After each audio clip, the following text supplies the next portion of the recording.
વિદ્યાર્થી મિત્રો, હવે આ એ જ પાઠની ભાષા સજ્જતા છે જે આપણે જોઈશું. જો રાધાને 2 लीटर તેલ મંગવાયા હે. રાધાએ 2 लीटर તેલ મંગાવ્યું છે. કિસાન કે 50 ગ્રામ ઇલાયચી ખરીદી. કિસાને 50 ગ્રામ ઇલાયચી ખરીદી. राहुल थोड़ी चीनी लेकर आया. राहुल थोड़ी खांड લઈને આવ્યો. पिताजी बाजार से कुछ सब्जियां लाए. पिताजी बाजारમાંથી કંઈક શાકભાજી લાવ્યા.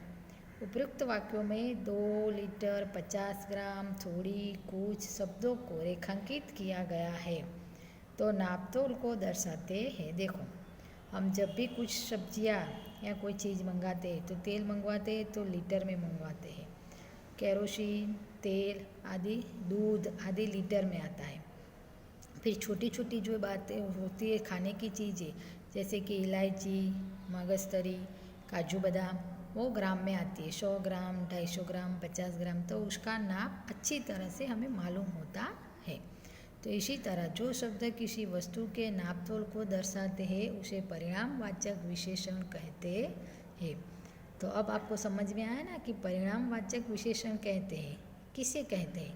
तो जो शब्द नापतोल को दर्शाते हैं, यानी कि जो शब्द किसी वस्तु के नापतोल को दर्शाते हैं उसे परिणामवाचक कहते हैं. देखो, अब उसका स्वाध्याय है. 2 मीटर, फिर कुछ, बहुत, मिठाई तो बहुत. राधा ने थोड़ा, 1 किलो, बराबर.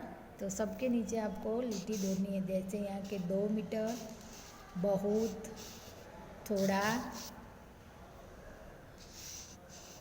1 किलो. तो इसी तरह यह परिणामवाचक विशेषण हुए हैं जो आपको यहाँ पे लिखने हैं. अब आगे का वाक्य आपको पढ़ना है. मेरा काम पूरा हो गया. वह आदमी जा रहा है. यह थोड़ा घोड़ा है. मुझे कोई किताब दीजिए. वे कौन है. तो यहाँ उपयुक्त वाक्य में रेखांकित शब्द जहाँ जहाँ नीचे लिट्टी पाएगी वह शब्द मेरा, वह, यह, कोई, कौन सर्वनाम है. ये शब्द संज्ञा की विशेषता दर्शाते हैं. अब आगे उसका स्वाध्याय देखते हैं. तो विद्यार्थी मित्रों, जब सर्वनाम किसी संज्ञा की विशेषता बताते हैं तब उसे सार्वनामिक विशेषण कहते हैं. जैसे कि वे, तुम्हारा, यह, वह, कोई. तो आपको यहाँ सबके नीचे लिट्टी दौड़नी है. वे, तुम्हारा, यह, वह, कोई, और उसी को इस बॉक्स में लिखना है.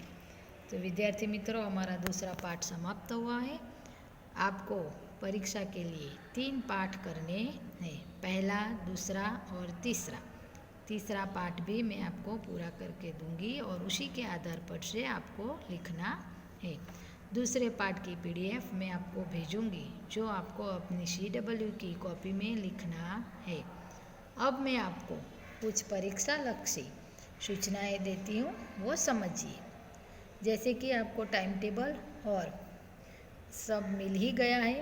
अब कितने पाठ आपको याद करने यानी कि तैयार करने हैं. तो पहला काव्य है बेटी, बीजा हम भी बने महान और तीसरा है सच्चा हीरो. ये 3 पाठ आपको पढ़ना है. उसमें से ही सब पूछा जाएगा.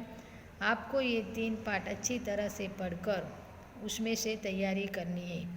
और जो मैं PDF भेजती हूँ वो भी आपको अपनी नोट कॉपी में लिखनी है और वो भी तैयार करनी है.